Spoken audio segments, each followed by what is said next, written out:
जवान लड़कियां बेपर्दा होकर घूमेंगी तो लड़कों में बढ़ेगी आवारगी। हिजाब बैन पर सुप्रीम कोर्ट के फैसले को लेकर सपा सांसद का बयान। हिजाब पर बैन लगाने से लड़के और समाज होगा खराब। सपा सांसद शफीकुर रहमान बर्क ने दिया बेतुका तर्क। कर्नाटक में हिजाब बैन मामले में सुप्रीम कोर्ट के दोनों जजों की अलग अलग राय वाला फैसला आने के बाद हिजाब विवाद और उलझ गया है। अब यह मामला बड़ी बेंच के पास सुना जाएगा। वहीं हिजाब बैन को लेकर यूपी के संभल जिले से सपा सांसद शफीकुर रहमान बर्क ने बेतुका तर्क दिया है।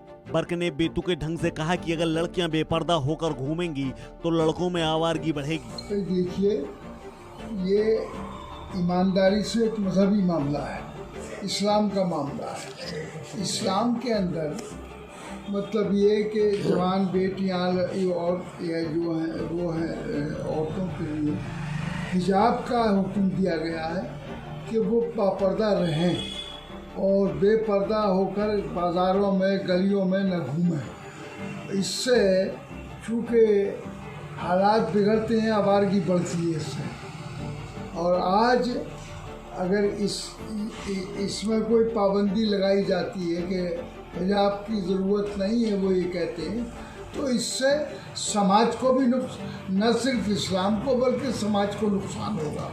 सुप्रीम कोर्ट के डबल बेंच के फैसले के बाद लखनऊ के शिया धर्मगुरु यासूब अब्बास ने कहा कि हमें उम्मीद है कि फैसला हिजाब के फेवर में आएगा। वो पर्दे का सवाल है तो हीरा भी पत्थर है और एक पत्थर जो सड़क पर पड़ा रहता है वो भी पत्थर है, दोनों पत्थर है। पूरा हिजाब का मसला समझ लीजिए। एक पत्थर सड़क पर पड़ा रहता है जो पैर की ठोकर में आता है, एक पत्थर बैंक के लॉकर्स में होता है। वो जो पत्थर बैंक के लॉकर्स में होता है उसकी हिफाजत की जाती है।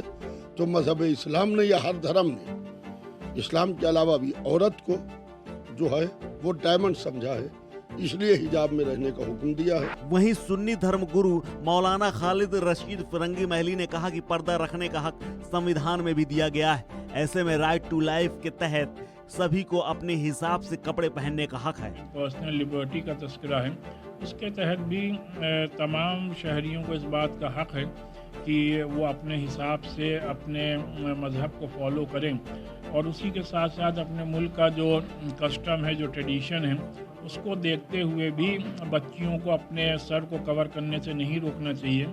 वहीं सुप्रीम कोर्ट के फैसले के बाद ऑल इंडिया मुस्लिम महिला पर्सनल लॉ बोर्ड की अध्यक्ष शाइस्ता अंबर ने कहा कि कुछ भी हो जाए लड़कियों की पढ़ाई नहीं रुकनी चाहिए। कुछ भी हो, जज साहब, सुप्रीम कोर्ट के माननीय आदरणीय जज महोदय जो भी फैसला करेंगे आने वाले दिन के लिए बेंच को दे दिया है, तो मैं तब भी स्वागत करूंगी। और मैं तो यही कहूंगी कि चाहे स्कूल हो, चाहे बच्चों के अभिभावक हों, पेरेंट्स हों, चाहे और लोग हों, बच्चों की पढ़ाई किसी तरह से भी रुकनी नहीं चाहिए। और किसी भी चीज़ की रुकावट आती है तो उसका कोई आपस में बैठ करके हल निकाल लिया जा सकता है, लेकिन स्कूल वाले या बच्चे या बच्चों के गार्जियन या और लोग बच्चों की शिक्षा को रोक नहीं लगा सकते हैं। ये एक संवैधानिक अधिकार है, राइट टू एजुकेशन का है। इस खबर में फिलहाल इतना ही। अपडेट्स के लिए बने रहिए वन इंडिया हिंदी के साथ।